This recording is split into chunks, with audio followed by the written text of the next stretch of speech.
My name is Hannah, and this is the story of how my life took an unexpected turn after I married the love of my life, Michael. We met during our college years and fell deeply in love. Michael was everything I'd ever wanted in a partner, kind, supportive, and with a wicked sense of humor that never failed to make me laugh. My first meeting with Michael's parents, Robert and Helen, was cordial enough. Robert, a tall man with graying hair and kind eyes, greeted me with a warm handshake. Helen, on the other hand, was more reserved. She offered a tight-lipped smile and a quick nod, her eyes scrutinizing me from head to toe. "So, you're the girl who's stolen our Michael's heart," Helen said, her tone carrying a hint of something I couldn't quite place at the time. "I hope you know how lucky you are." "I do," I replied, trying to keep my voice steady. "Michael's an incredible person." "Yes, he is," Helen agreed, her eyes never leaving mine. "I raised him to be that way." As the evening progressed, I found myself gravitating towards Robert. He was easier to talk to, asking me about my job as a speech therapist and showing genuine interest in my responses. Helen, meanwhile, seemed more interested in regaling us with stories of Michael's childhood achievements and his sister Olivia's budding modeling career. "Olivia's doing so well in Milan," Helen boasted. "She's dating an Italian entrepreneur now." "Such a catch." I nodded politely, unsure of how to respond. Michael squeezed my hand under the table, a silent show of support that I appreciated more than he knew. The first few months of our marriage were blissful. Michael and I settled into our new home, a cozy apartment in the heart of the city. We spent our weekends exploring local cafes, going on hikes, and simply enjoying each other's company. I threw myself into my work at the speech therapy clinic, finding immense satisfaction in helping children overcome their communication challenges. But as time went on, the cracks in my relationship with Helen began to show. It started with unannounced visits to our apartment. She'd show up at odd hours, always with some flimsy excuse. One sunny Saturday afternoon, Helen showed up unannounced yet again. I was in the middle of cleaning our apartment, my hair tied back in a messy bun and wearing old clothes. "Oh my," Helen exclaimed, her eyes widening in mock surprise. I didn't realize we were going for the shabby chic look these days. I bit my tongue, reminding myself that she was still Michael's mother. "I'm just doing some cleaning, Helen." "What brings you by?" She ignored my question, pushing past me into the living room. "Cleaning? Well, you could have fooled me. Look at this dust." She ran a perfectly manicured finger along our bookshelf, holding it up for inspection. I felt my cheeks burn with embarrassment as our neighbor, Mrs. Thompson, walked by our open door. Helen's voice carried, ensuring that every word was audible in the hallway. "Really, Hannah," Helen continued, her voice dripping with disdain. "I don't know how Michael puts up with this. When I was a young wife, I kept our home spotless. But then again, I didn't have the luxury of gallivanting off to work every day." "My job is not a luxury, Helen," I said, trying to keep my voice steady. "It's a career I'm passionate about." Helen scoffed. "Passion doesn't keep a home, dear. Speaking of which, where is Michael? Working late again? Or perhaps, elsewhere?" The implication in her tone was clear, and it took every ounce of self-control not to lash out at her. Instead, I took a deep breath and said, "Michael is at the gym. He'll be home soon." Helen mused, a sly smile playing on her lips. "Well, I suppose we'll see." I nodded politely, biting back the retort that threatened to escape my lips. Just then, Michael walked in, his gym bag slung over his shoulder. "Mom," he said, surprise evident in his voice. "What are you doing here?" "Just checking in on you too," Helen replied sweetly.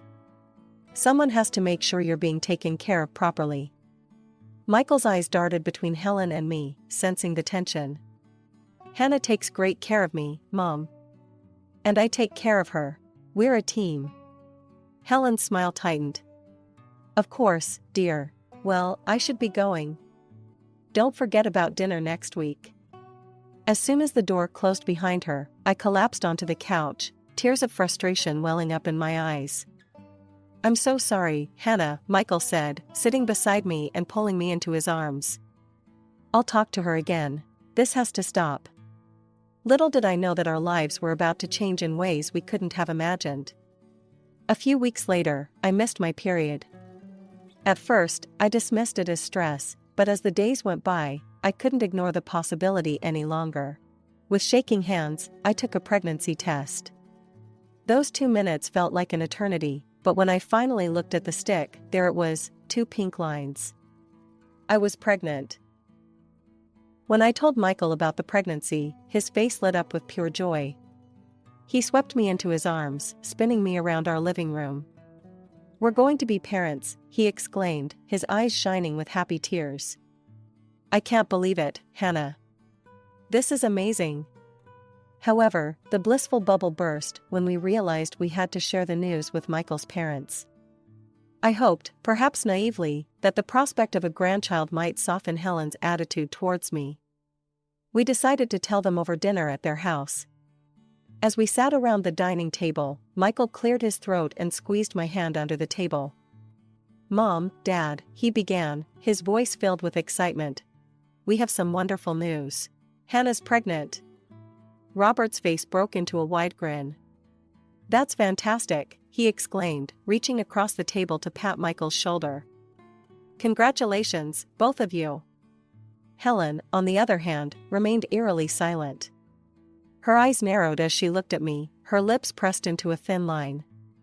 Well, she finally said, her voice devoid of any warmth, I suppose congratulations are in order. I do hope you're prepared for the responsibility, Hannah. Children are a full-time job, you know. The tension in the room was palpable. Robert, sensing the growing discomfort, tried to steer the conversation to safer waters, asking about our plans for the nursery and if we had thought about names yet. As the weeks passed, my body began to change.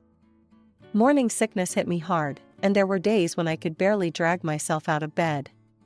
Despite feeling awful, I pushed myself to keep up with my work and household chores, determined not to give Helen any ammunition.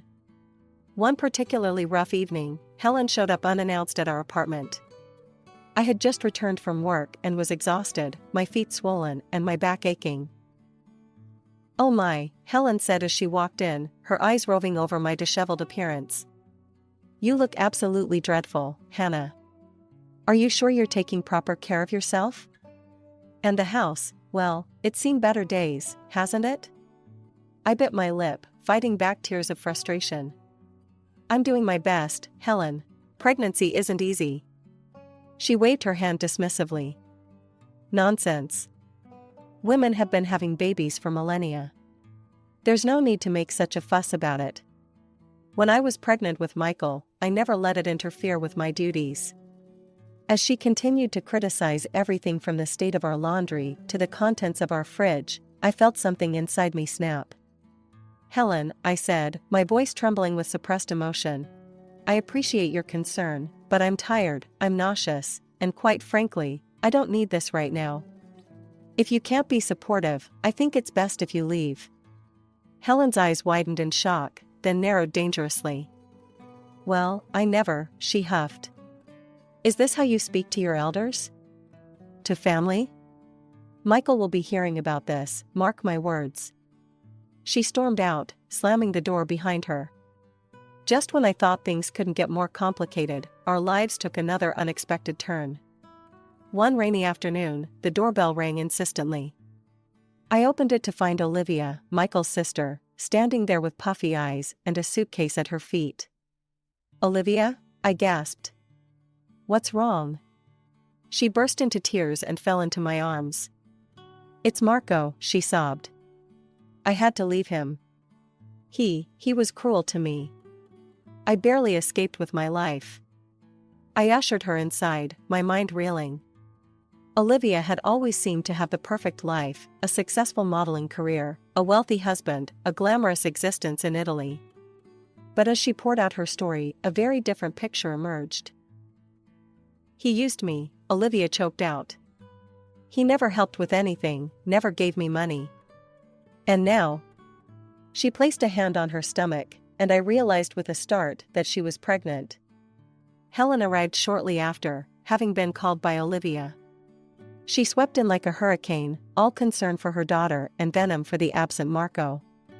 "Don't worry, darling," she cooed to Olivia. "We'll take care of everything." A few weeks later, I gave birth to our beautiful daughter, Emma.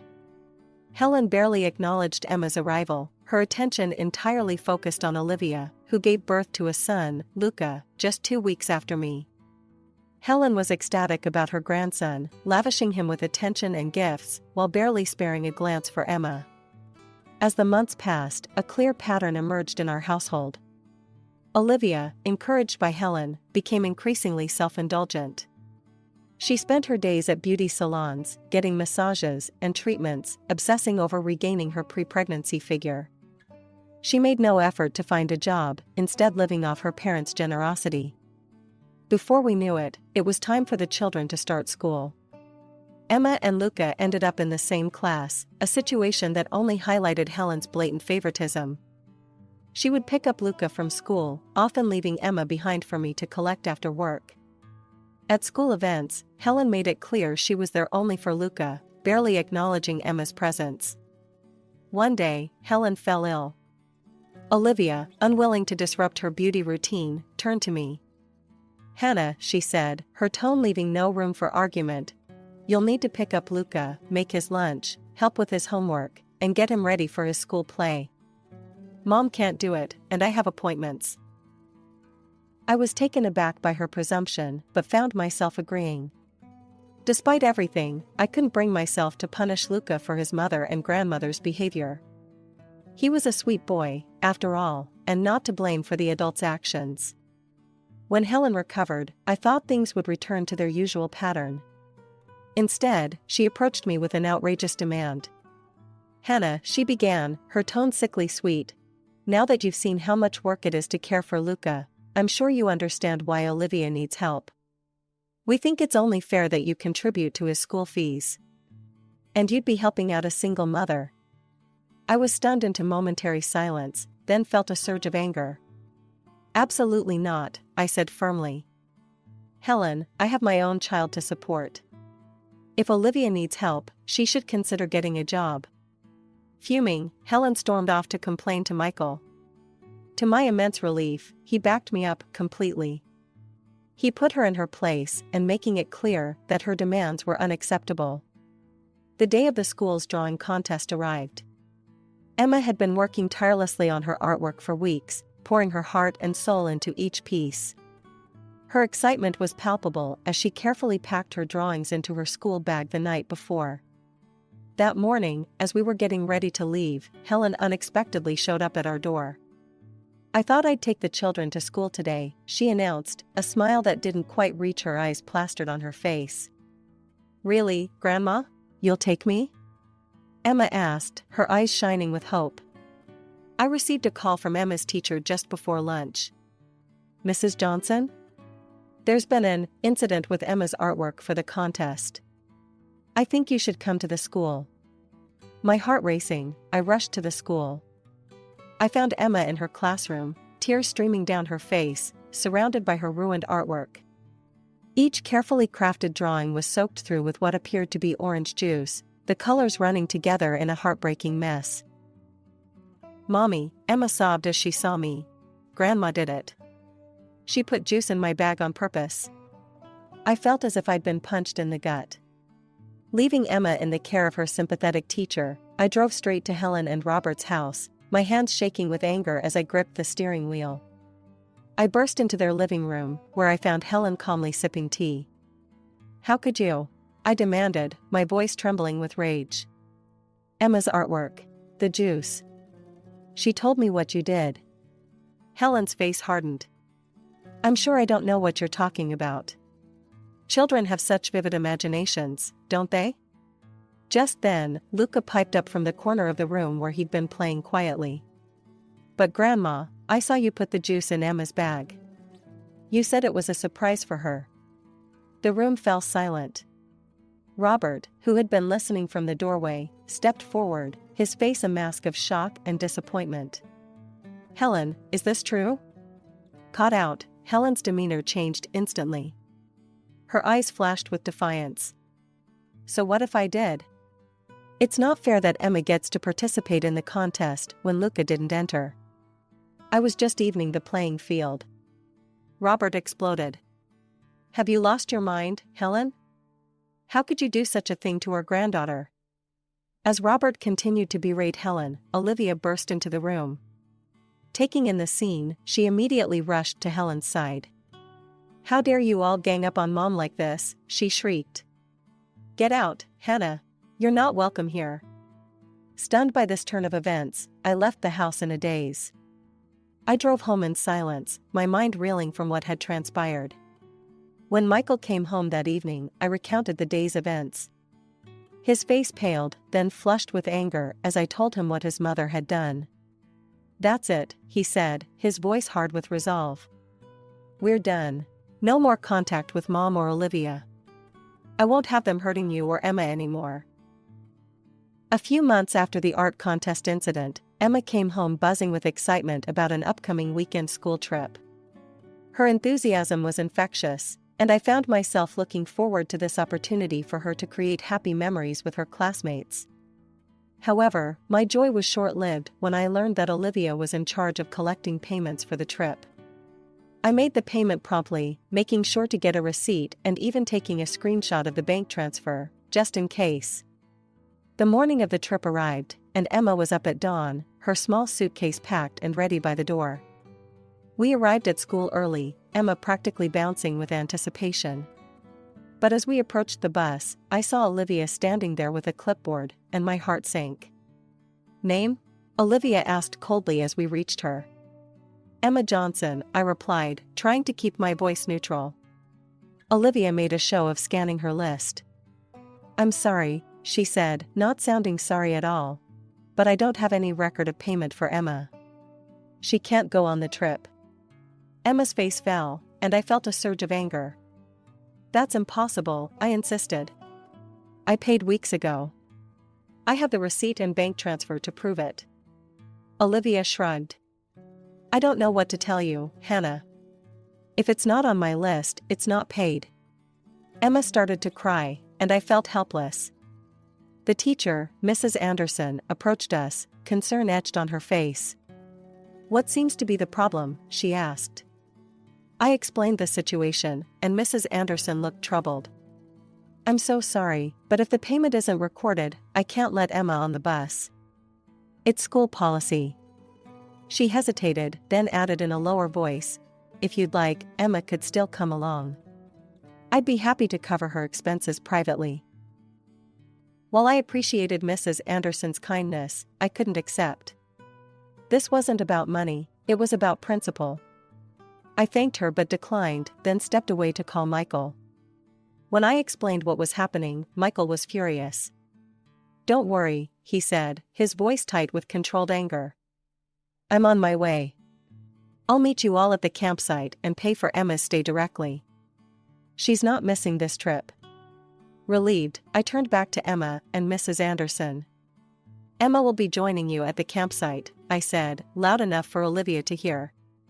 Her father will meet you there to sort out any payment issues. True to his word, Michael met the school group at the campsite and paid for Emma's stay. Our daughter ended up having a wonderful time, making new friends and enjoying the outdoor activities. But Michael and I weren't about to let Olivia's actions slide. As soon as Emma returned home, we went to the police station. The investigation was swift. It turned out that Olivia had indeed received our payment but had deliberately omitted Emma from the list of paid participants. She was forced to return the money and faced potential legal consequences for her actions. The rift in our family seemed irreparable now, but at least we were taking a stand. Just when we thought the drama had settled, my phone rang. It was my father-in-law, his voice tight with concern. Hannah, I've heard some disturbing things about the school trip incident. Can you and Michael come over? We need to talk. When we arrived, Robert ushered us into his study, his face grave. Tell me everything, he said. We recounted the entire story, from Olivia's manipulation of the trip payments to our visit to the police station. Robert listened intently, his expression darkening with each detail. To our surprise, Robert picked up his phone and dialed a number. "Marco? It's Robert, Olivia's father. I need to know the truth about your divorce." Michael and I sat in stunned silence as Robert put the phone on speaker. Marco's accented voice filled the room. "Mr. Johnson, I've been waiting for this call," Marco said, sounding weary. "The truth is, Olivia was not the victim she claimed to be. She had constant tantrums, was pathologically jealous, and spent money like water. But the final straw was when I caught her with another man. I had no choice but to end our marriage." Robert's face paled. "But what about child support? Olivia said you refused to pay." Marco's laugh was bitter. "Refused? I pay a substantial amount every month. I'm shocked to hear you've been covering expenses. I assumed that money was going towards Luca's care." At that moment, Helen burst into the room, her face contorted with rage. She snatched the phone from Robert's hand. "How dare you spread such lies about my daughter?" she shrieked into the phone. "You're obligated to support her and Luca, do you hear me? Every penny." Robert wrestled the phone back, ending the call. The room fell into a tense silence, broken only by Helen's heavy breathing. "Helen," Robert said, his voice dangerously calm. "Get Olivia in here. Now." Minutes later, Olivia flounced into the room, designer shopping bags in hand. Her smug expression faltered as she took in the serious faces around her. "Olivia," Robert began, "we know everything. The lies about Marco, the money, the cheating. It stops now. You're going to get a job, starting tomorrow. No more handouts, no more luxury shopping trips." Olivia's shock quickly turned to anger. "You can't do this to me," she screeched. "Mom, tell him." Helen immediately jumped to Olivia's defense. "Robert, you're being ridiculous. Our daughter needs our support." Robert stood up, his patience finally snapped. "Enough," he roared. "This is my house, and I've had it with both of you. You're both leaving, now. And Helen, consider this the end of our marriage. I want a divorce." The room erupted into chaos. Olivia and Helen screamed and pleaded, but Robert stood firm.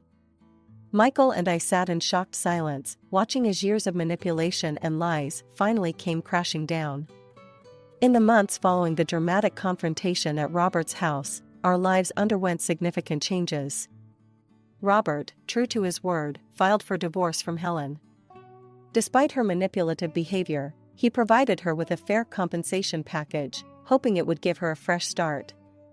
However, we soon learned that Helen had handed over most of the money to Olivia, who quickly squandered it on luxury items and frivolous expenses.